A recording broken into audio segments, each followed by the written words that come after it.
Hey guys! In this video, I will show you how to make Rockstar Games account for GTA 5. Alright, let's begin. Before you can play GTA 5, you need to create a Rockstar Games account. To start, open any internet browser on your device. In the search bar, type Rockstar Games and press Enter.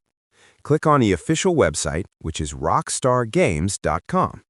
Once the site loads, look at the top right corner and click on the profile icon, then select Sign Up. Next, enter your date of birth and click Next. Read the terms and conditions, agree to them, and continue. Now, enter your email address, create a password, and choose a username for your account. After filling in the details, click Next. Rockstar Games will send a verification code to your email address. Open your email, copy the code, and paste it into the verification box on the website.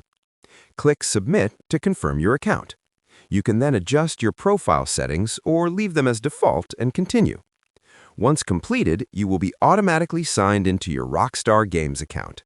You can access and customize your settings anytime from the profile icon. So that's basically how you can make Rockstar Games account for GTA 5. That's it for this video. Thanks.